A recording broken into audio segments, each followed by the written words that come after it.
Welcome to the HReSource podcast, a series designed specifically for business owners and executives who want to better understand people to increase productivity and performance.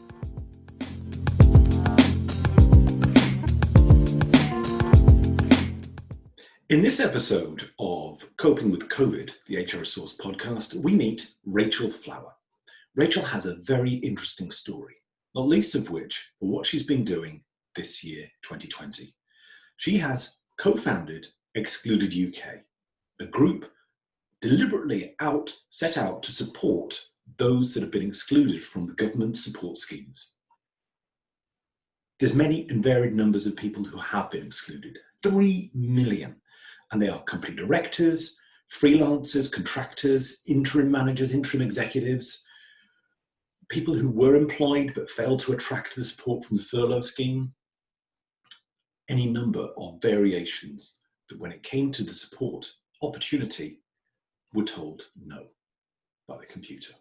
Well, not standing for that, this community is active and led by Rachel and her colleagues is starting to get its voice heard. Why don't we listen to Rachel, hear her passion, her drive, and a tremendous story of how she overcame adversity to be the person she is today. Definitely worth a listen.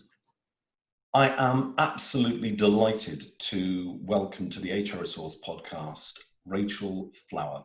Hi, Rachel. How are you today? Hi, David. Thanks for inviting me.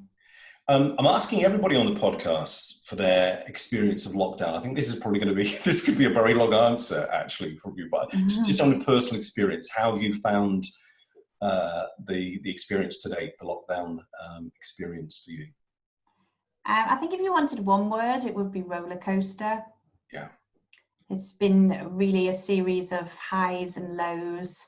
From a personal perspective, there have been many wonderful things to come out of lockdown. I think in terms of a return to introspective thinking and reprioritizing and asking yourself those really important questions about what matters here and how am I going to emerge stronger from this and the person that I want to be. I think they're really important questions that many of us have been asking, but terrible lows as well, heartbreaking lows, and sometimes even within a single day, those highs and lows, there's been a real crashing around. And a lot of work I did early in the lockdown was talking about the change curve, talking about what happens to people when they go through traumatic experiences. And essentially as a nation and as a world, we have been through a shared traumatic experience like nothing that's ever seen before. And from a human perspective, that has had a massive impact on people. So almost a mass PTSD experience in terms of world crisis. Correct. It's all going to affect us differently. And I think what I've identified in people is it has also brought out the true character of somebody, as in what are you like as an individual. And what I would say in terms of somebody as yourself, and why I'm talking to you today, is you've responded with a very positive attitude and doing something about it, which I think is a great story and is why, Rachel, you're talking with us today, because we need more people to hear about it. And we do want people to hear about it because as much as I've been seeing an awful lot about what your group, Excluded UK, have been doing recently, I've joined Excluded UK and participated in the Facebook group. But I'm aware of the fact you can't make an assumption. When you're surrounded by people, all like-minded people, you think, well, everybody knows about what's going on. I don't think there's enough people currently aware of what's happening with Excluded and the difficulties that a certain large proportion of the population are facing. Could you give me perhaps a definition of what Excluded is about? A bit like the elevator pitch, I guess, being a bit cheesy, but sort of a brief explanation for those that don't know anything about your group. Absolutely. So Excluded UK was set up in mid-May in direct response to, we could see an injustice emerging in that a vast amount of people were being unjustly excluded from the government support schemes that were being put in place. It was set up as an inclusive alliance. It's an ethical movement, it's apolitical by its very nature. And our initial aims were very much around raising awareness to the issue and working collaboratively with the government, but with any other, support mechanisms that were already in place to remedy, redress and fix the injustice. And we wanted to be a support mechanism, particularly to the people. We wanted to be a voice of the people. We could see immediately that there was a gap within the UK. Where do people go if they suffer a social injustice? And there wasn't anywhere to go. So we were born out of need, but we were all excluded ourselves. So all of the leadership team and now the admin team, who's grown over the months, we're all excluded ourselves. So we are suffering the injustice and we are providing a collective voice and a platform to get the people heard. And to be honest, David, I don't think any of us really thought we would still be here in the situation that we find ourselves in many months on. The argument seems so obvious. We talked about this briefly before we started the podcast, but the argument seems so obvious that surely somebody's going to wake up and realise that, we've missed these people out from support, have we? Oh, right, okay, let's do something about it. But it looks like now we're focused on looking forward and not. Well, yes, and in there, massive strides forward have been achieved. For example, Excluded UK submitted huge amounts of evidence to Parliament as part of the Treasury Select Committee, who then assessed the gaps in support, and they published on the 15th of June a very clear, unanimous report that asked the government to urgently redress the gaps, and was, the phrase that's been used a lot since, was very clear that these people have fallen through the gaps through no fault of their own. They're taxpayers like any other. The gaps in the scheme have led to a lack of parity. And if you pay into the system, you should be able to call upon the system to support you. I mean, this was an unprecedented event. It's a global pandemic. The government put up the schemes in a very short space of time. That is to be commended. The travesty and the injustice is then, once they've realised that there are gaps in the scheme and people have fallen through them, and by people we obviously also mean their businesses and their families, their households that have been excluded. It's the government. It's their obligation, their duty to fix those gaps, we say, to redress the imbalance, to fix the injustice. Absolutely. And in the last month, having received what's been quite a black and white statement from the Chancellor to say, no, we're not going to redress those injustices, we're going to look forward, that's why we're now into even greater fighting, relentless pressure, really stepping it up a few gears actually in terms of where we're going to go next. You certainly are, personally, and I've got some empathy in terms of a feeling towards being sort of pricked with an injustice. I mean, have you always had that within you, within the DNA, to have a reaction if something doesn't look right, doesn't feel right, is either to yourself personally, to your family, or to somebody you know, or even a broader situation we face now, but obviously is affecting you? Can you point to something that sort of created that drive in you, or has that always been part of Rachel? I think these are really interesting questions, David. I was actually discussing this with one of my best friends last night about where I'm going with Excluded UK and how I ended up there. And she was holding up a mirror and saying, oh, of course you were going to lead that organisation. Of course, like, that's who you are. And I'm looking at her saying, am I? And sometimes the very things that are so like a stick of rock running through you and really obvious to other people who know you well, but perhaps not as obvious to yourself. Yeah. So, my childhood was a very working class childhood. We had very little.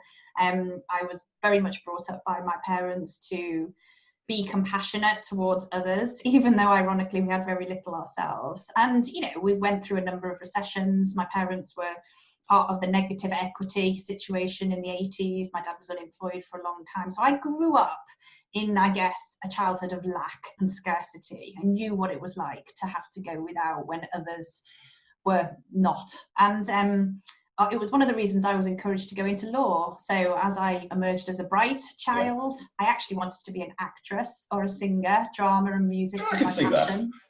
But my parents, we were a working class family, and my parents said, no, you are going to be a doctor or a lawyer because you're so bright, you're not throwing that away. And somebody in our family is going to go to university and is going to earn some money. And I had absolutely no desire. I hate the sight of blood. So I was definitely not going to be a doctor. But I went to do law to please my parents. And I think many of us do that. And in my head, I would get discovered by the West End at some point and I could leave the law. But unfortunately, my parents died in really close, within 6 months of each other whilst I was still at university. Oh, wow. And I ended up becoming guardian for my younger brother, who was 13 at the time. So I grew up really quickly. And through my 20s, I trained to be a lawyer. I took care of my brother. And, you know, it was hard. They were hard yards for me in my 20s. But I achieved a lot as well. And then, unfortunately, tragically, my brother actually died in a car accident when he was 20, which was another incredibly hard blow for me. And without putting too fine a point on it, I was dark days, you know. Understandably. Wow. Didn't know how I was going to go on at that point. At a young age. Yeah, horrific. And I got through it really through relationships, people who loved me, people who cared for me. You know, my husband, who I've since married, who stood by me. And then just 3 or 4 short years ago, my daughter was diagnosed, my youngest, with leukemia. And we had another very dark time in our life when I was also immersed in the NHS. And became best friends. I became family, essentially, to frontline key workers, because they got my daughter through and they got us through as a family. And it was really only a couple of years ago, I suppose, where I got back on my feet with my businesses again. I haven't been an entrepreneur for 10 or 12 years, really, but my businesses took a huge hit during that time. And so I suppose all of that to say, I mean, that's like in a nutshell some of my personal story, but I've always been an advocate for the underdog, even from a young age. So I've always believed in advocating. All of my legal career was about standing up for what I felt was right and justice, that's belief. But I've also had really hard knocks myself from a personal perspective. And so I've acquired resilience, and I've worked with tools that have helped me to understand how to be resilient. I've had counselling, I've worked with coaches, I've been very, very low is what I'm trying to say. And so in the wake of this pandemic and then seeing what was happening to this excluded community, very much for me, it was about giving back. And it was about, I haven't really talked very much to the community about these things that I've been through, but I've wanted to show to them that there is power in using your voice, and there is power in getting back up again when you've been knocked down, and there is power in collaborating, and power in community, and power in trusting when your trust is eroded. Yeah. You know, there's power in so many things, of course. And you to come back so strongly from such tragic life-changing events that have occurred to you, and would put a lot of people, any one of those single events is bad enough, but a series of them you've dealt with and you've come through, and you do see on the Excluded Facebook group stories, each of which are talking about some form of tragedy or disappointment or failure. And I think on the back of what's happening in the wider world, a level of desperation can come through, and people do need and are relying at the moment very much on your group. And I think it begs the question, what would happen if Excluded wasn't there? And that's the worrying thing. So more power to you. One question, and thank you very much for sharing. It's really helpful to know somebody's backstory. I didn't expect, in all honesty, that level of backstory. So that's heartbreaking on one hand, but also impressive to know that you've come through that. And it's a really strong story for the membership to know that the person that's a spokesperson and driving the group has got that an awful lot of what other people have gone through and worse. And to come through it and do what you're doing is certainly inspirational. Stories are difficult, aren't they? I mean, I think ultimately it's very difficult with personal stories because it's your life. Yeah. Do you know what I mean? It's your life, it's what you've gone through, and sometimes we like to share and sometimes we don't. And I wanted to share some of that, and I'm ready to share it with some of the community because I'm asking them to share. Yeah. So part of what I've been doing at Excluded is working very closely with the press and the media, being the spokesperson, being the voice, as I say, for the excluded people. But then I've asked people to come alongside me, and I've asked people who've been tragically affected by the situation to share their stories, to be honest, to show emotion, because we want the humanitarian issue to come through, and they've had to trust me to do that. It's a big ask. Yeah. And asking them not just to talk about their financial situation, but to talk about their families and their mental health at a time when they're very, very vulnerable. So as Excluded UK, we've also been very aware of the responsibility that comes with that. And we're a not-for-profit organisation. We have no funding, and we're not currently sustainable. So we're looking for ways to make ourselves sustainable so that we can carry on with the fight. And I think one of the big travesties is that there hasn't been anywhere for us to go within the UK to get that help, whether it be funding help, whether it be resource, whether it be other organisations to lend more weight to our voice. The responsibility has fallen to us. And that's not acceptable, actually, and we're up for it and we'll keep going, but it does identify a massive gap within our democracy, within the systems that we operate within, that the voice of the people does not exist at the moment. I did a couple of podcasts ago, I did Coping with COVID episode with Di Newdale, and we talked about the mental health system and the process and the support that is or is not available to people. And the BMA have come out themselves and said that effectively before COVID, mental health services were on their knees. I mean, the support mechanism right there. I listened into you on air on BBC Radio 5 and called the piece where Rachel Burden, who's a brilliant presenter, and I love Rachel, she's great, but she made a bit of an assumption that I think Excluded offered some sort of mental health support, and you were very quick to say, look, we'd love to be able to do that, but we can't. We're not resourced. That is not what we're about. And I think that's quite important. But you just look at the timeline, you look at the Facebook community, and people are really suffering. There's a lot that goes on behind the scenes as well that people don't necessarily see. You know, we've spent the best part of 6 to 8 weeks trying to put in place mental health support and being almost ready to launch it in one form or another, but actually knowing the weight of the responsibility that we have. This is not something to be taken lightly. You know, we put together a panel of 30 wellbeing practitioners from within the group, but then we had to do a level of due diligence to check that all of those people were, you know, on the register and that they were able to take the responsibility.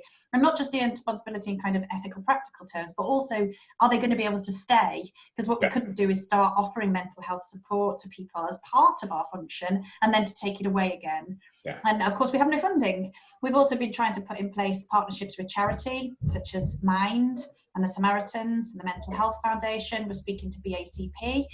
Exactly as you say, David, they are already massively underfunded and massively under pressure. So whilst they've been very helpful and we've had very collaborative discussions, it's the same problem coming around in a big circle because the government hasn't given enough funding to them to allow them to meet the pressure in the population, full stop, never mind for this proportion of the population which is now in an urgent mental health crisis. I don't speak to anybody in Excluded UK anymore, and I include myself in that. I don't speak to anybody who isn't suffering with their mental health. How could you not be? Because it's not just the devastating effect of being left without financial support and the practical impacts of that, it's the devastating effect of the shame and the guilt that goes with it, wondering whether you've done something wrong. Why me? Why is literally my next door neighbour being given support and I am not? And then as providing the safe space for people, we're also inadvertently immersing ourselves in trauma. Every single day, we are listening to each other's stories and trying to support one another. And in a mental health sense, that's not what you do generally. You know, when you know you're struggling with your mental health, you actually take yourself out of de-energizing situations and try to put yourself in a more positive place. It's almost impossible to get away from it as well. I think one of the things that helped me sleep, although my sleep pattern's still pretty rotten, but one of the things that helped me sleep was I just stopped watching the 10 o'clock news because just depression overload. Rachel, what I'd like to do is part of what we're talking about today. There's the story about Excluded, which is the fascinating story, and it's one that I want to explore, and through that understand some of the challenges that having a group like this, from being created to dealing with people, is, you know, how it's managed, how it's, you know, what its hopes are and what its plans are. So one of the first things I was going to ask you on that front was, you know, I don't want to make another assumption about this. Is there a strategy? Does Excluded UK have a strategy, and is it a document? Is it just a spoken word? What exists to keep you on track? Yes and no would be the simple answer to that. We have a very clear outcome that we want to achieve, which in its simplest terms is to obtain the parity and to get this injustice fixed, and to get it fixed retrospectively so that the people affected are ultimately recompensed financially for the losses that they've suffered and put on an equal footing with the other taxpayers. So that's a very simple outcome that we aim to achieve. Obviously, the strategy as to how we achieve that has evolved and will continue to evolve literally day by day and sometimes hour by hour. We are an apolitical movement, but unfortunately we are having to work with politics and with the systems, because that's the only way that it's going to be an outcome. And a good example of that would be the setting up of the all-party parliamentary group. Excluded UK is the entry point and the secretariat, but we actually have no voice within the APPG itself. That is the MPs forum to sit and discuss the problem. We are the issue, if you like. So that's a good example of where there's a crossover in strategy between our movement and our being a voice, and then the politics that needs to play its part. I would say from a strategic point of view, it's important to remember as well that the founders, if you like, the 4 key members of the leadership team for Excluded UK, we've never met before this group came together. We've never met in the real world. We've only ever met on a Zoom screen, on the phone, in the group. And I think that's a really important thing for people to bear in mind, that the reason the group was born and the way the strategy moves forward is simply through shared values.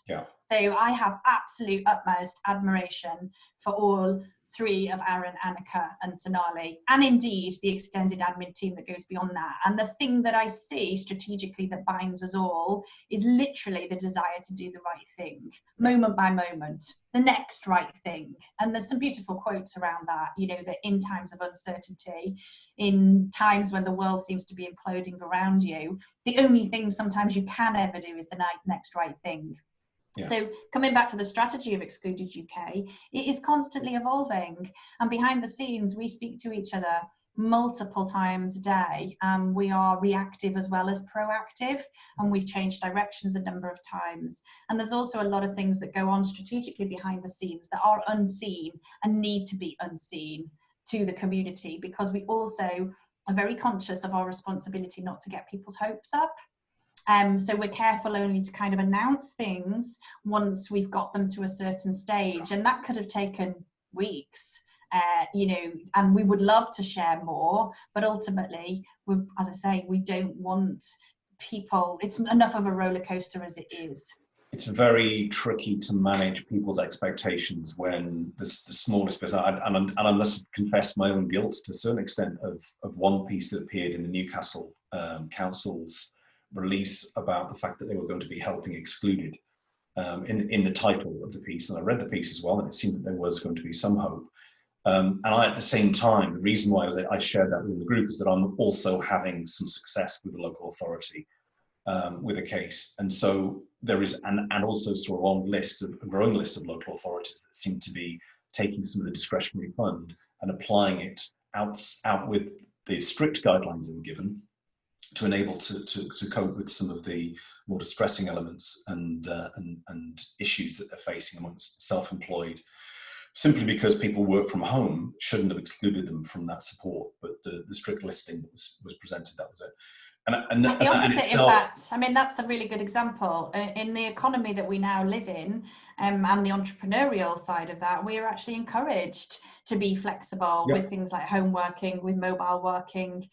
My business, we had an office up until a year ago or 18 months ago, and we let it go because it wasn't good cost effectiveness. Most of the time we were out working at client offices, or I was encouraging my team to work from home because many of them have young families, and that's part of the world that I want to create, flexibility. So terribly ironic, and I think out of touch that the rules around the council grants, for most councils, nearly all of the rounds excluded businesses without premises, and that shows them to be completely out of touch with the reality of the small business market. I live in a road that I would say a good 50%, if not more, of the individuals who live in these houses are actually running businesses from the residents.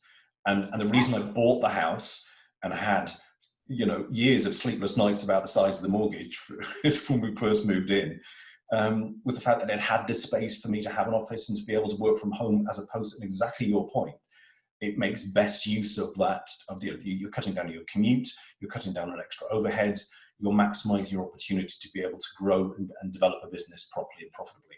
If it gets to the point you're starting to employ people and it's that type of business, then sure, then you look for premises. But when you're starting out, or if you have a role that we would have, it lends itself to working from home. And funnily enough, aren't an awful lot of people now working from home? Well, it's also working from home, but it's also the mobility of it. So within Excluded, we obviously have lots of plumbers or joiners or, construction workers who go onto a site, or they go into people's homes to deliver a service. They don't have a fixed premise, and they don't need a fixed premise, but they've been excluded, again, back to that phrase, through no fault of their own. The fault actually sits with the councils in that example. They had a wide discretion to apply those rules. And, I come back to simple things with this type of issue. Did they do any surveys of their business community? Do they actually have a basic understanding of how those businesses are set up? And the answer would be no. It would appear but not. It wouldn't have been difficult for them to gain that information quite early in the process. And to open up, focus groups and ask the right questions. It's the lack of political will to fix these problems that is causing the issue. And that's the injustice that we are fighting against, really. It's nobody's questioning that mistakes were going to be made in the wake of the pandemic, acting quickly. But once the gaps are identified, there has to be a political will to fix them and not to carry on with the exclusion. Absolutely. We've touched on a strategy. We've talked about some specific areas that fall out of that, and the way in which your group of founders, directors, and moderators and admins are now helping to manage and grow and maintain the group. Was there a plan in terms of people, as in the types of individuals that you needed? I mean, if you're setting up any organization and it gets to a particular size, then you need people that look after the technology. They need to look after the compliance and legal bits. They need to look after the finance bits. Not that you're... Well, let's just come back to brass tacks with this. We didn't set up an organization as such. We didn't go out to recruit a team. We didn't set out with a clear strategy to be here for the next 5 years. Absolutely not. We set out with a strategy to be a collective voice to redress this immediate injustice. But that has changed, because in shining a light on that injustice, we have realised the scale, the severity, the importance of the fact that there is not a voice of the people, and there is not an inclusive alliance or a safe place where people can go. So then in terms of a team that's come on board, again, there was no real strategy for that. They found us. And I come back to the shared values, and I want to be really clear and also celebrate them in saying this. Everybody who is dedicating vast amounts of their own time to Excluded UK is not remunerated. They are all volunteers. And unfortunately, part of the moral obligation that we have to fix as the leaders of that organisation is the balancing act between, do we keep these people in role? Because they're people that need to rescue their businesses, they're people that have families, they're people that need to go and find a job. And we need to be very clear, are we doing the right thing in keeping them banging the drum, working so hard for absolutely no payback, both in financial terms, but possibly also in, nobody's celebrating them. They're like the unsung heroes of this cause. And I really want the community to realise that as well. And I want the external world to realise that. Just like you're talking about with Rachel Burton, and I did bite on that question, I remember exactly. It's very rare for me to lose my cool, but she upset me with it in a way. And it's not her fault. It's because externally we're now starting to be seen as a go-to formidable organisation. And we've done incredible things. And we need to be really proud of that as a community, as a collective, as a voice. All of the thousands of people that have stood behind us and helped to bang the drum and share their stories and offered us help, all of that, it's just a beautiful thing. It's, my hope above hope is that we've been able to give hope to people in the darkest of times and show them that people can care. But we are a not-for-profit. organisation, and we have no funding, and everybody working so hard are volunteers. You're relying on an awful lot of goodwill, and the We membership are, is, and the trust. and you're doing such a good job. The membership is continuing to grow. The last time I checked, the membership count on the Facebook page was 16.9 thousand. So we're on the cusp of 17,000. That's a lot of people. It's a lot of people, but it's not nearly the amount of percentage against the number of people. Yeah. So that's 3 million. We believe it's estimated 3 million. Yeah, it could be higher. Certainly the Treasury Select Committee have already quantified over 1 million, and that was just the first part of their evidence. Yeah. The issue is, the big issue that we've had all along is fighting the narrative out there that the government put out, that so many people have been helped and everybody has had some level of support. Yeah. And that's what the public believe by and large. I know myself from conversations I have day to day, whether it's with friends or with my hairdresser or my window cleaner, you know, they are in shock when you tell them, because those that have been adequately supported and they're reading an everyday paper that has, we had the BBC this week, you know, putting Rishi in a Superman outfit. Luckily, it's been taken down now, and recognised that that wasn't an impartial representation. But you know, the government has advertising funds as well, of course. They have a great amount of power to put these narratives out. And we've been starting out as a very small voice in the wilderness. Yeah. We have raised our voice very, very successfuly, but it's still not loud enough. So all of that to say, people still aren't even finding their way to the group. They don't even know that we exist. What has been, I hear what you're saying about that there is a need to grow this further, but what has been the success in terms of growing it to the point you're at now? What tool, what mechanism, what platform has helped you? I think interestingly, social media is a powerful tool. In the beginning, the press and the media weren't helping at all. We could not get them to talk about our issue at all. That's been a very recent thing in the last month. And as I say, it was the result of probably 3 months, very hard work before that, building relationships.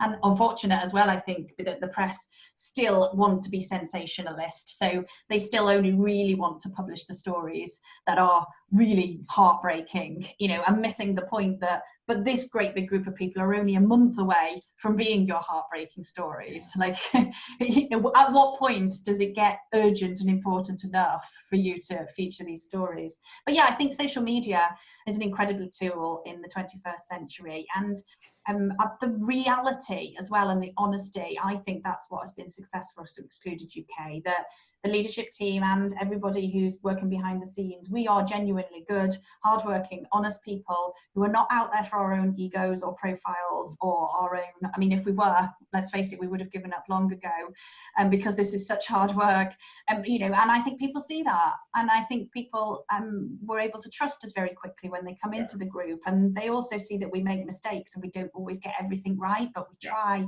damn hard to fix those things and apologize for them and move forwards. And really, it's ironic, isn't it? Because that's what we would like the government to be doing. Yes, quite. But I think there's a lot of gratitude to the work that you guys are putting in selflessly, and I think that's something else. I'm going to raise this now, actually, in terms of your own personal situation.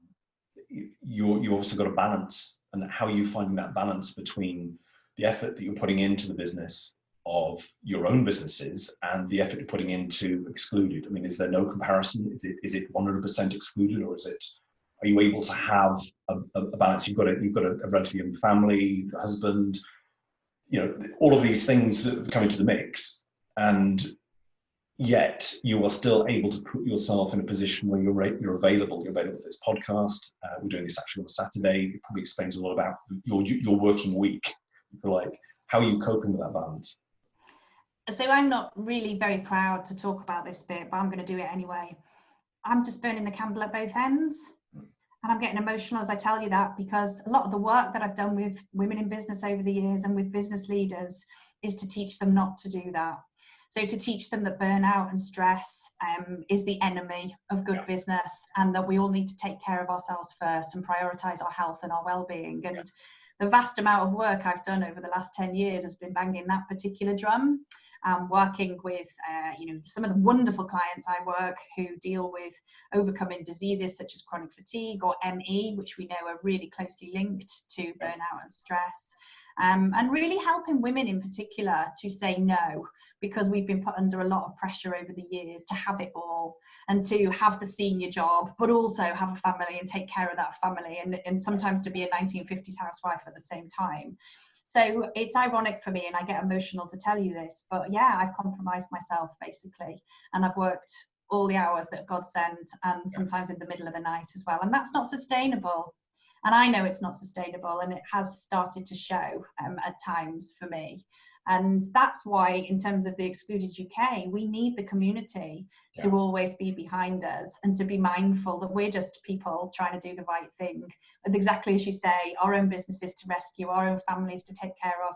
I think the hardest part for me, David, is what my kids say to me, because they're not yet at the stage where they understand what mummy is doing. Yeah. All they see is that mummy's not there for them in the way that she was before. And sometimes my daughter will say to me, you know, you're always helping this person, and she can even name them because she hears me on the phone to them. You're always helping that person and you're not helping me, and that breaks my heart. And I remember Catherine Rich sent me the most beautiful message a couple of weeks ago, which was basically something that she'd written to my daughters, saying, I'm getting emotional, but saying, this is what I know about your mother and what she's doing for people, and she's giving them hope. And it broke my heart because I read it to them and they still didn't get it. I think actually, hilariously, my daughter straight afterwards went, I'm hungry. How old are your daughters? Just listen. 7 and 10. 7 and 10. Yeah, I mean, they're very young, but they are. They will in time. I mean, they will no doubt see and be very proud of what Mum's done and what she's doing to support not just the 17,000 people that happen to have joined a Facebook group, but whether it's 1 or whether it's 3 million. I hazard a guess to say that it definitely is 3 million, if not more. I think the big struggle that follows from that, though, David, is at the moment what I'm trying to battle personally is an abject sense of failure, because we've worked so hard, and yet to continuously keep having these walls put up. You know, a really simple thing that I was tweeting about this morning. Some of the members are constantly hashtagging Rachel meets Rishi and wanting us to get onto, you know, a public debate or a platform or on television. And I tweeted back and said, I don't even want that right now. I just want him to meet us on a Zoom call for an hour and talk about the solutions. How is that too much to ask? After all the work we've put in, after all the evidence that we've put forward, after setting up an APPG that's got 250 MPs, how can we not be worthy of an hour on the phone to talk about some possible solutions? And we always recognise that some solutions would be more complex than others. You know, very diverse group of people in here. Some of the problems are literally administrative mistakes. You know, a good example would be, you know, those company directors excluded through their annual PAYEs. You know, the furlough solution for directors is not even meaningful anyway. So we have to fight the dividend argument. But those affected by annual PAYE can't even furlough. The door is completely closed. And that should be a just from a very, as I understand it, a very common accounting procedure. Correct. Absolutely legal and absolutely normal for some accountants to advise their clients to pay their PAYE annually. They set it aside, they pay it in one go. Just arbitrary date that fell outside the cutoff date that the schemes decided to put in place. It could easily be fixed. And then, you know, another obvious one, the newly self-employed. It's discriminatory to say just because you set up a business in the last 18 months, you can't access any of the support schemes. They've done nothing wrong. In fact, they've done everything right according to the Tory government in traditional times, who are telling small businesses to take that chance. And they come back and say, well, unfortunately, we can't take your 2019-20 tax returns because that opens up the system to fraud. That is a disproportionate application of policy, because in normal times, HMRC has to look at the tax returns of the self-employed and decide whether they're valid or not. And we go back and say, but you could take their 2018 PAYE salary, whatever they were getting paid in the job, because all of them that I've spoken to were working for sometimes decades before paying their taxes. You can't exclude people simply because of timing for a pandemic that nobody could foresee. It's discriminatory. So, you know, all of that to say the frustration is that the government keeps putting these blockers in place without actually engaging in any meaningful discussion or review or attempts to solutionize And that is the core of the injustice. It's not the fact that it's happened, we can forgive for that. It's the fact that once there've been evidence, there's no political will to fix. Yeah. And I'm guessing, I mean, I'm aware that there are strategies in mind, and with any situation such as this, what you'd be keen to do is to keep the cards close to the excluded chest, to say, you know, we're playing a bit of a poker game. We've got a situation here where we can present something, we can evaluate something, we can have small victories along the way. A little bit like local authorities who are starting to flex a little bit in guidance that I understand that came from the Department of Business and Energy and Industry, that they could flex. They had that option. They could, I think it was Section 17, where they said that they could, if in exceptional circumstances, if they wanted to, they could provide funding for businesses that fell outside of the other criteria, but was being ignored. So there are these little victories, and I guess the frustration that is felt that actually the bigger picture is that are you getting towards that goal? And that for me is something where, sitting back from it, I can see it. I can see a momentum, I can see a progress, I can see a growth in the movement. And I think maybe from your perspective, because you are right at the heart of it, not only with your own family, but also with being presented so many times with people and having to sort of presenting very effectively and articulately as you do. But that's hard work. I mean, that really is hard work to do that, to keep that going. And it is hard work, and I think also motivate, how you self-motivate yourself through that is key, I think. Yeah, and it's right, we put the celebrations out there, and that's wonderful. I guess what we don't share enough is also the knockbacks. There's a lot of things that go on behind the scenes that are extremely disappointing. You know, correspondence that we have from influencers or organizations that really should be more vocal and should be more supportive, and they're not stepping up to the plate. And they're basically leaving it to us. So they might be willing to support us when we put out our stall, but they're not proactively doing it, and yet they are organizations that are funded, that have massive amounts of influence and clout, and they're hanging back. And I mean, you referred to the UK Labour Party earlier on. You know, we've been talking behind the scenes to them for weeks and weeks, and there's been support, but it's not been meaningful enough, and it's not been vocal enough. And we're in a situation currently where the leader of the Labour Party has not yet used his voice on his social media platforms to talk about Excluded UK. So what I'm saying in response to your question is, it is hard to self-motivate, absolutely, because we don't just see the celebrationary bits that we're able to share. We also doing the hard miles in the background, being knocked back, having doors shut in our faces. And some of those people come back round, but you also then have to move forward with forgiveness and in a sense of moving past that. You know, people can change their mind, of course, and that's happened a number of times, that people who previously refused to help us have now agreed to help us. So you have to be the bigger person as well in that context. And I think because of the nature of what we're talking about, and because of the overarching political landscape, that is very easy for people to tap into and be either blue, red, orange, green, whatever colour they want to attribute to it. This is apolitical. Whatever, you know, the all-party group, my own local MP is Conservative, and I was pleasantly surprised to hear that that Matt Vickers was taking up the cause and joining the group. And there are a number of other Tory MPs who've joined the group, which proves that there is cross-party consensus on the injustice that is being dealt here. And I think it's just... I'd like to think, and I'm an optimist by nature, and I hope I'm not being overly optimistic, but I have to say that it's a matter of time. It's just really painful to have to go through this and to see the damage that's being caused on a day-to-day basis without somebody turning around and actually doing something positive about this and actually helping. We know that there's been huge amounts of support given out to people. Much needed. Furlough scheme was a great initiative to stop redundancies on a mass scale. And there are some people being supported through the self-employed income support scheme. So there are people who are getting support, but there's also an awful lot that aren't. And why there should be that cut-off point seems just bizarre. And that is that there lies the injustice. Well, I take your bizarre and I raise you. It is discriminatory. Yeah. And that is going on behind the scenes for us at Excluded UK, of course. And we never wanted it to get to that stage. We never thought it would have to.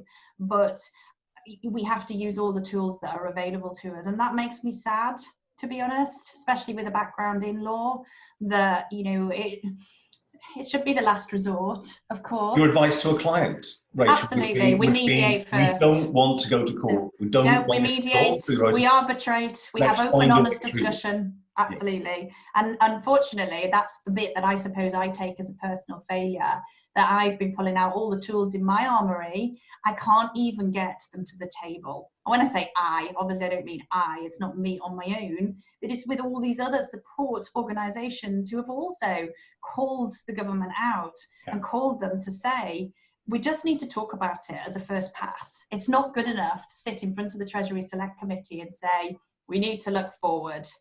It's simply not good enough. And the bigger injustice then that affects us all within the democracy in which we live is that is due process, apparently, with a government when we're so many years away from a general election.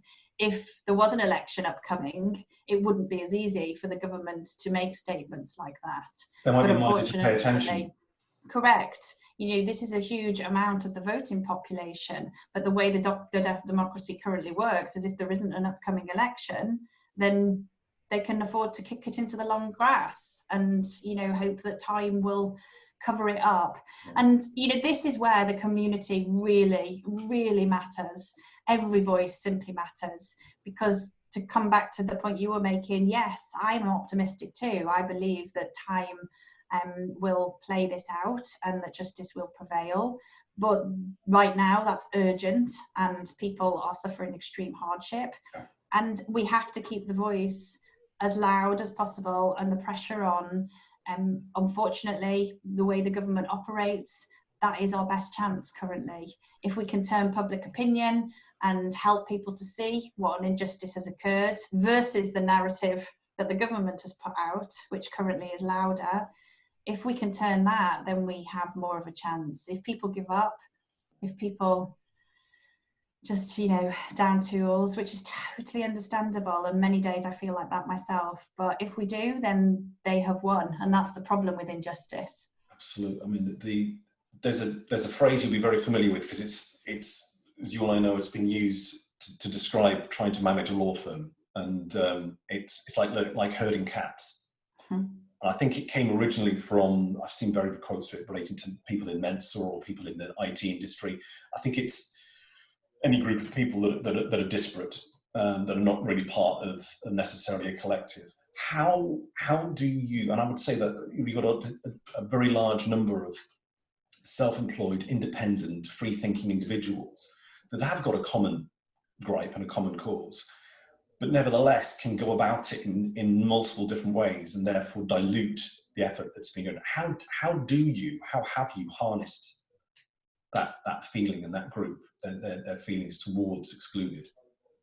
I guess really the simple answer would be you would be better to ask them, because I don't know, because I'm not on the receiving end of that, and all I can hope is that they see that this is a shared values organisation. This is about doing the right thing. I hope that they see that our hearts are pure and honest, and I hope they see our grit and determination and tenacity and our passion. And, you know, I'm getting emotional now, because I suppose where I fall down sometimes is I don't go out into the community enough and tell them why I'm doing this and how much that I care.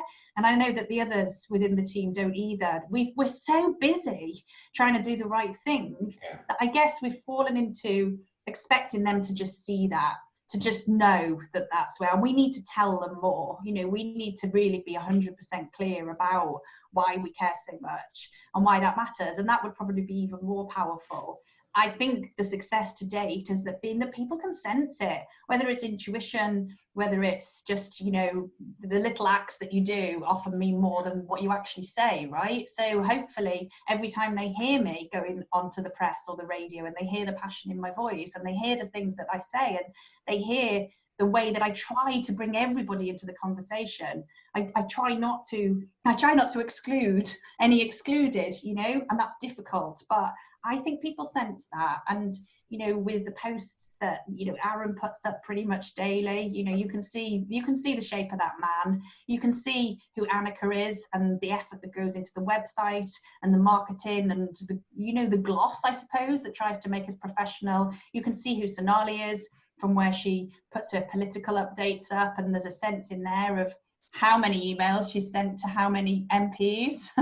A very time-consuming act, and I hope people can feel from the admin team as well how fair they try to be. And when there are inevitable disputes and disagreements, we really try to be fair and just, and we try to give people chances, and we understand that people are angry and frustrated, and we really try to embrace what we stand for, which is that inclusive alliance, that everybody is welcome, even on your bad days. It's a safe place to be. And I think there's a job being done by moderators within the group, which I think is again probably unsung to Absolutely. which is fabulous. And I'm not even a moderator, but occasionally I pitch in. Hopefully I don't cause too many issues. I've had experience of that working in another organization, which equally, very, very different, but equally had people who could get very excited, very angry, very opinionated. And it's so important to dilute and mitigate. We were talking about disputes, but just actually taking the heat out of some discussions so that people can be heard, because it's all too easy to dismiss somebody or to start pitching in. If you get two like-minded, angry individuals going at each other over a particular topic, that's helping nobody. And I think it's interesting to bring that back to the question you asked right at the start. Is like, what has the experience of lockdown been? For me, I'm a very intuitive person. There's nothing I love more than being in a room, and I read the energy of people in the room. I read body language. And so one of the hardest things I've found in lockdown is having that taken away from me. It's like having my secret weapon taken away. It's very hard to feel people's energy over social media. It's very hard to make conclusions or assumptions about who they are from what their profile looks like on Facebook. So much within Excluded UK community, for me, comes back to trust and seeing the best in people and wanting to do the right thing. And the moderation and the admin of the group is a really key example of that we work together behind the scenes. We share things all the time. Look at this post. What do you think? What should we do about it? And we make a decision, and we try to make a balanced decision. Sometimes we get it right, sometimes we get it wrong. But it comes back to having to believe, this is one of my favorite Einstein quotes, do I inherently believe that the universe is a friendly place? And that's what we're fighting within the community. We're fighting with a group of people who've been abandoned by the government, the very government that was supposed to protect and support them in hour of need. They've been abandoned and let down by them. And we're asking them to trust us. And they don't know who we are from Adam. And they don't know who anybody else is. And we can't even get in a room. I mean, how amazing would that be if we could hire a great big, conference center, and we could all get together and we could network and have cups of coffee and see the whites of each other's eyes, and we could present from stage and we could get on the same page. All of that is gone.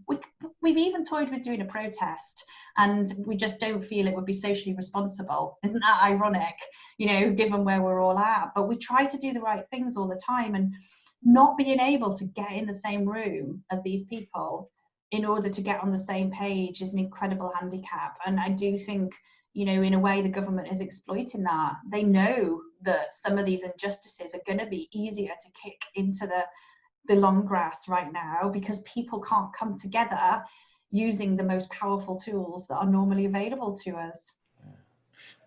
I'm just going to change the tone slightly. I'm going to ask you to think about and tell us what your highlight of the experience so far has been. Oh, don't. It made me cry. Just the people.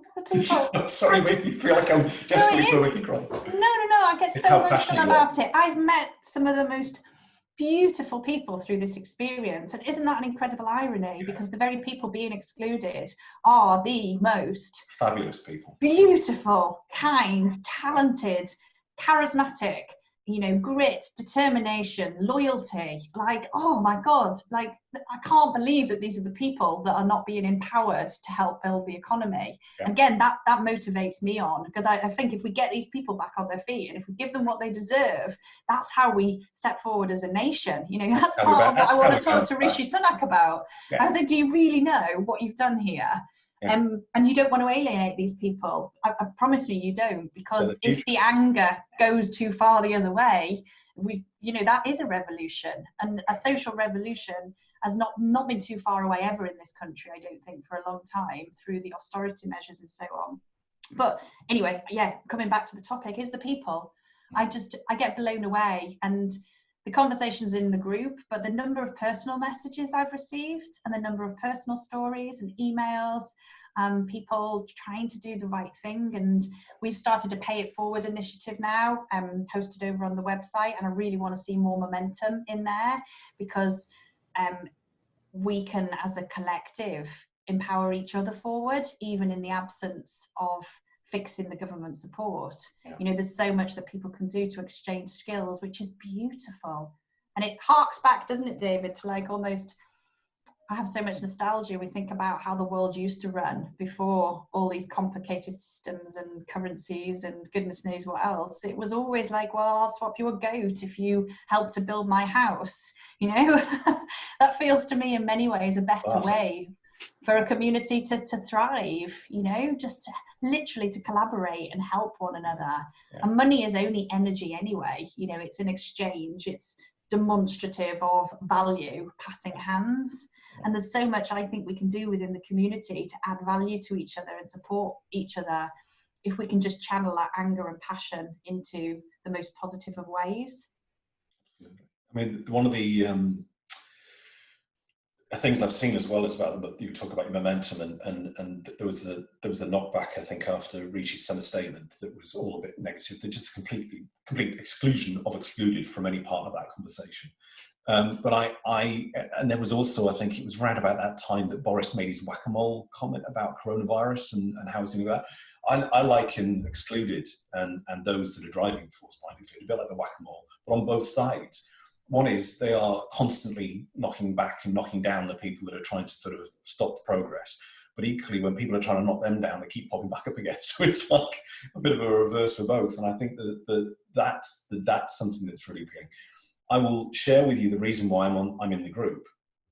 And that is because I saw you on a webinar with Lucy Whittingham, and you just spoke so articulately and clearly and passionately about the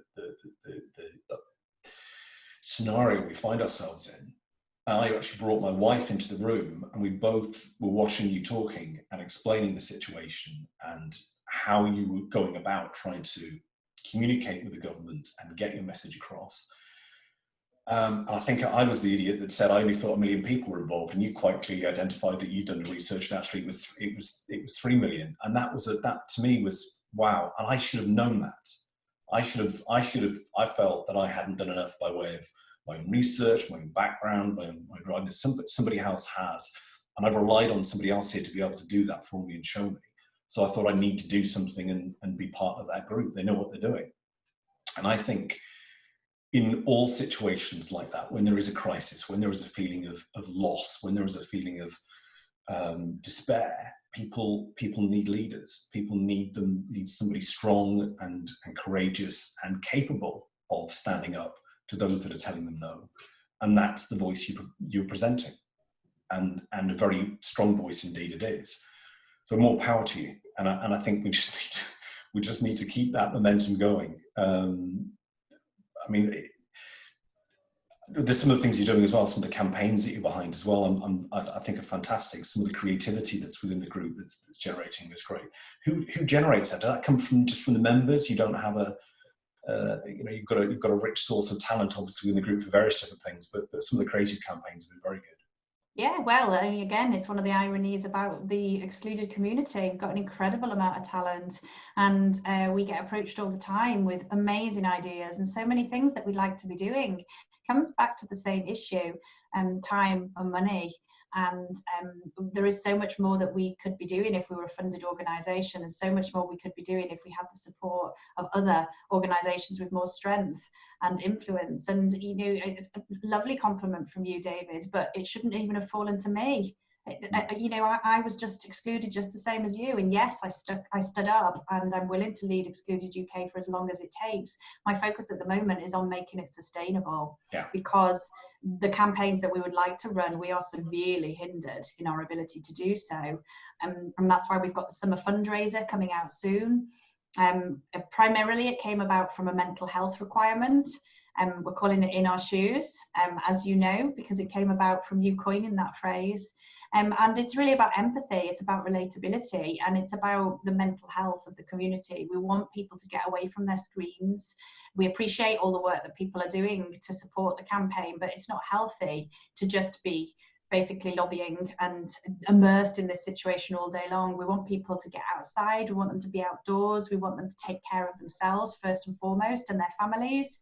And then we hope that by doing that, we're going to create a campaign that allows more influencers and organisations to get behind us in a non-political way. We are apolitical anyway, but unfortunately it doesn't always come across like that, because we have to do so much of the lobbying, because there's no other way of doing it. But we want this particular summer fundraiser to be about bringing together society, so stopping this division between the haves and the have-nots, helping the haves who have been supported to truly understand the severity and the scale of the injustice, but to bring them on board to help us. And that's through both raising funds, and the funds in the first instance will be used for mental health support, because that's the most important thing. But we also need to look how we use the funds to make the organisation sustainable, because we can't carry on being a collective voice when we're simply relying on the goodwill of a team of volunteers. It's not ethically or morally right to do that. And just come back to the same thing, really. We didn't think it would ever come to this. Would it all be done by now? So it would all be, you know, 100%. Congratulating us. What I actually wanted to then tip into, because of my other passions, you know, as you know, I've worked as a legal consultancy for years, and I run the Broadroom, which is a particularly aimed at women in business. I wanted to then turn my attentions to, and what next, particularly for SMEs and small business owners. How do we get bounce back quicker? How do we use the resilience? Yes, we've been through a terrible time, we've been excluded, but quickly let's refocus on building our businesses back up and rescuing and bringing our customers back on board, and standing ourselves back up, and especially knowing that there was going to be more lockdowns and more blows still to come. So it's incredibly frustrating for me, with all the business skills and the legal skills that I could bring to the table, incredibly frustrating to not yet be able to add that value to this community. So actually part of our strategy in the next few weeks is to launch that anyway. So we're just going to start offering business focused sessions, job hunting and CV and interview focused sessions, things that genuinely add value over and above the campaign, to run those in parallel, because we thought that it would be a response to, you know, that, because you can't, it's very hard to ask people to focus on those positive things when they're still in mental health crisis, as so many of us are. But I think we have no choice. We have no choice, because it's taking so much longer than we ever thought it would. And the deeper people go into a hole, both financially and emotionally, the harder it is to get back out again. And I think it's part of the reason why I had the brand HReSource for 20 years. It was producing employment law, still does produce employment law updates on a white label basis for law firms across the country. And it's evolved, and it's migrated and morphed and become an app and done all sorts of things digitally. But as a focus for me, it was when COVID struck, I felt we needed a community or something to it was a LinkedIn group that wasn't doing very much at all. So I created a community because I needed there to be somewhere where I thought people could share information that was actually verified, that was not fake, that was not politically driven, that was not biased in any particular way, but actually gave people the facts so they knew what they were about, and also helped each other to support. So it's the same idea. I'm a great believer in collaboration and community and support, and actually through helping each other, finding a way to succeed, as opposed to being presented with those individuals you find at networking events who all they want to do is press their business card into your hand and then sell you themselves for the next 10 minutes until you're bored rigid and then desperately trying to find a way to get away from them. You don't want that. You want to understand more about, listen properly, to what people have got to say. Listen properly to their business and who they are as a person. Get to know people and grow your business that way, rather than put the personality and the humanity back into business. Because I think, if anything, it's shown us that there's a huge amount of that in the group. And people are realizing that now we need each other to be able to support and come through this and to win. And if you, I'll stop blathering on now, but I've got to ask you a question. If you had an opportunity to start, God forbid, but let's say we're at a time machine, Back to the Future, you hop into your DeLorean and you go back to the beginning of this, is there anything that you would give advice or be part of in terms of the founding of Excluded and do differently than what you've done so far? Absolutely, 100%. There are lots of things I would do differently. That's life, isn't it? I think. And I come back to all we've tried to do is the next right thing. We were never able to predict the future or how this would go. With the benefit of hindsight, yeah. I think the number one thing I would do is I would be much more forceful from the beginning. I would be much less diplomatic. I would be much less patient. But as I say, hindsight's a wonderful thing, and I don't want to lose this in my personality. I give people the benefit of the doubt, and I gave the government the benefit of the doubt for a long time, and we complied with the processes and we submitted the evidence. That's a reasonable approach, using the legal terms again. That is a reasonable approach, and what you would have expected to have incorporated, and all your experience and all your training would have been to take that approach, because that is going to get the win-win outcome that we're looking for.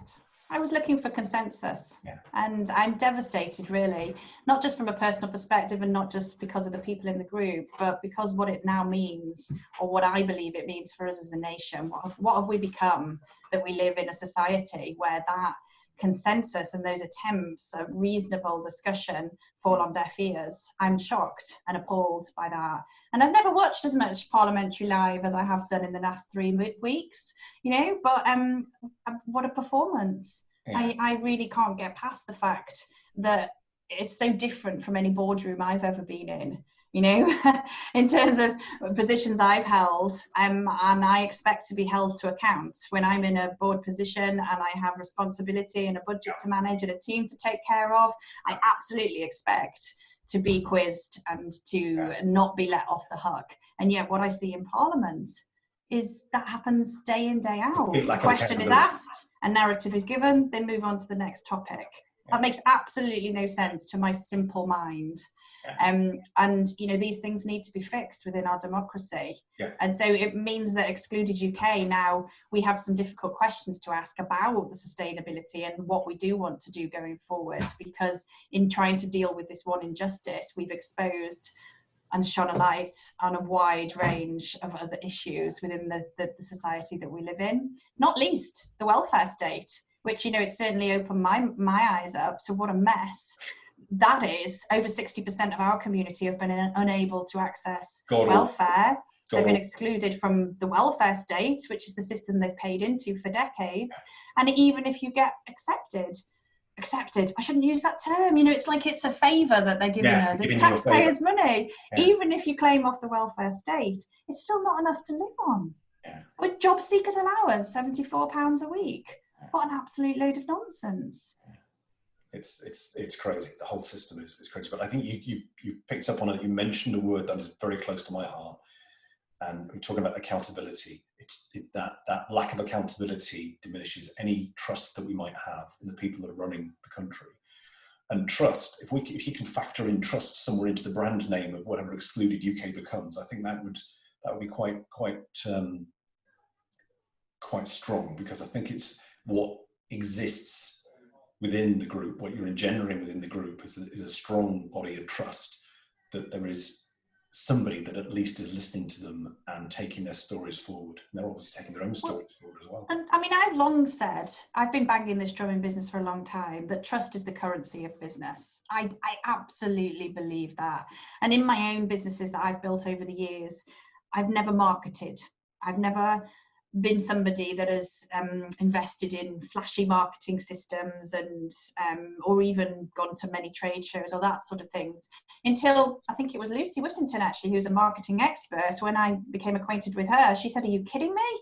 Like, that is marketing. That's the most powerful." And I was like, oh, like it just hadn't really occurred to me that actually the most powerful marketing you can ever do is by being a trustworthy person, running a trustworthy company.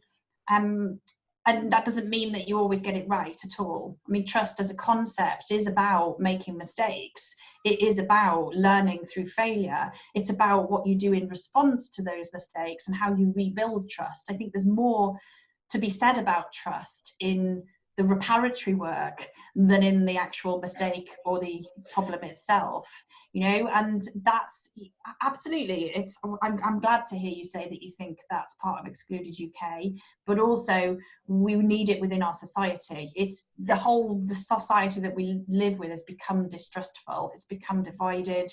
People aren't talking and communicating with each other in the ways that we need to rebuild society. And this have and have nots phrase that I'm using with you, what I see in Excluded UK is like a return to Dickensian society. You know, it's like a tale of two cities. That's something that we need to really get very, very loud and vocal about. We've created, I say we, because it's society that's created it, that it's allowed it to happen. It's the government policy decisions, but everybody that walks by and does nothing about it is complicit.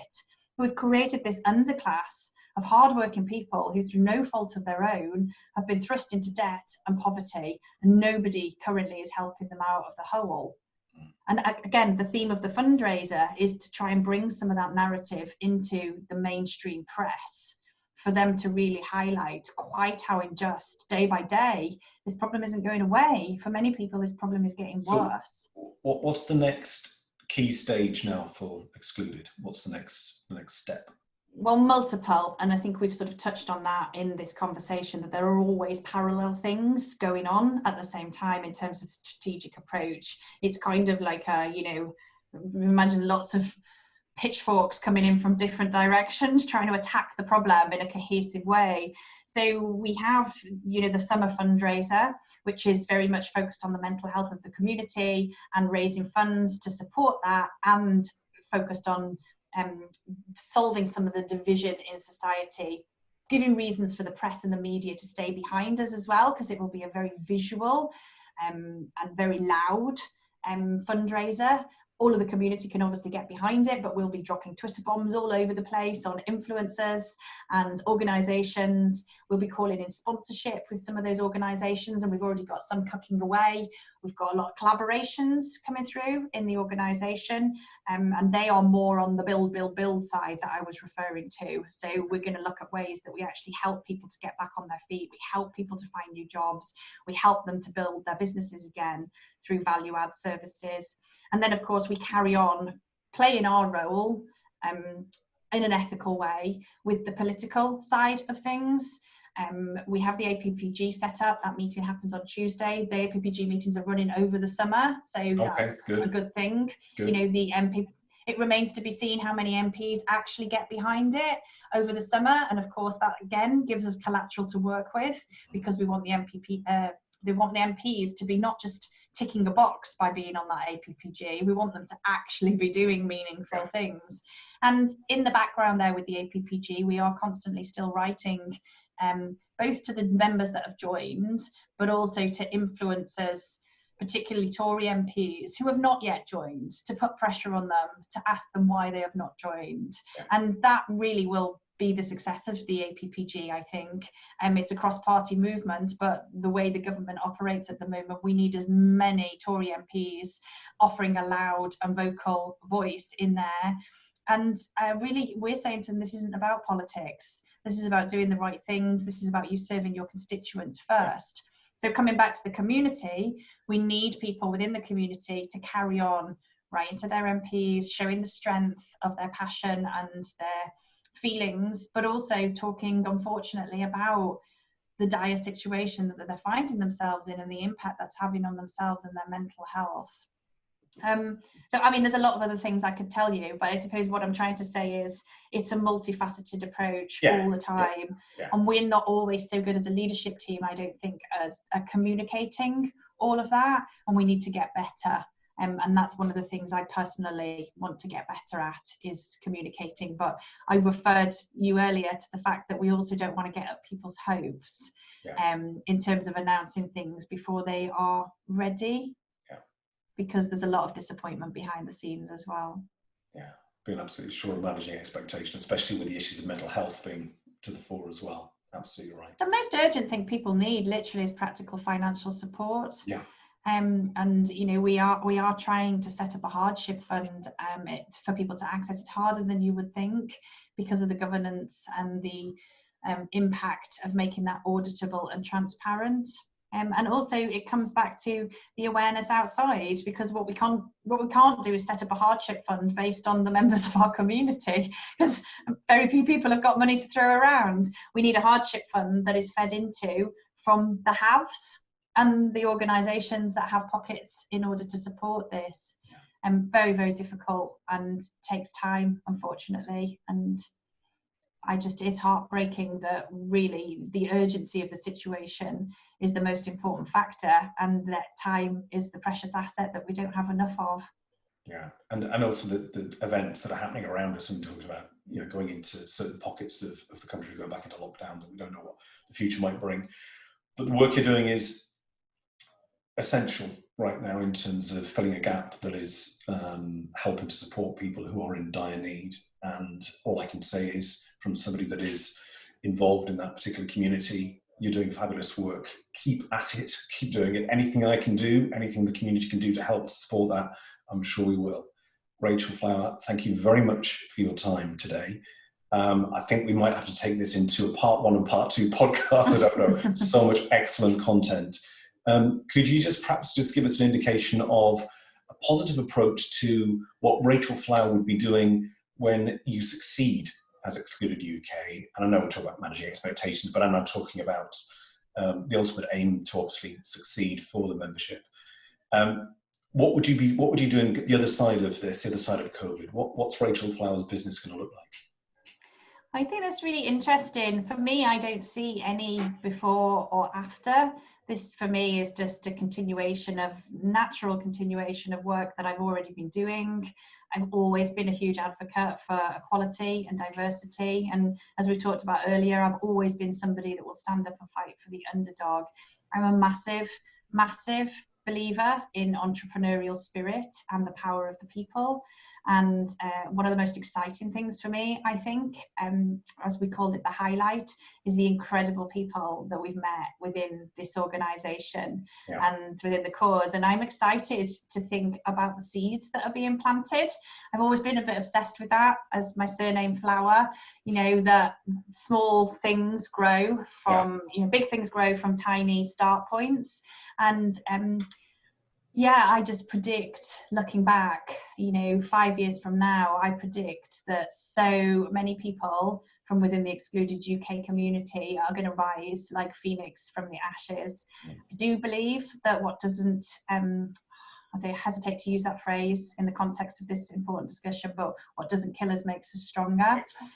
And part of what I'm so happy to hear you bring to me today is that we have brought hope at a time when there was none, or people have built despairing. And I think if the only thing Excluded ever achieve, if in the worst case scenario we never get the financial injustices redressed, I hope that above all else we can give people the strength and the resilience to pick themselves up, to start again and go stronger and go better and go more collaboratively. And with the new friendships that they found and the relationships, I can just see such incredible things being born of this.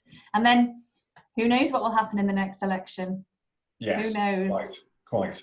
And keeping them to account, whatever flavour of government is around, keeping them honest, keeping them true, keeping them trustworthy. Rachel, that's been fabulous. Thank you very much for your time. Thank you. Looking forward to part 2. Thanks, Rachel.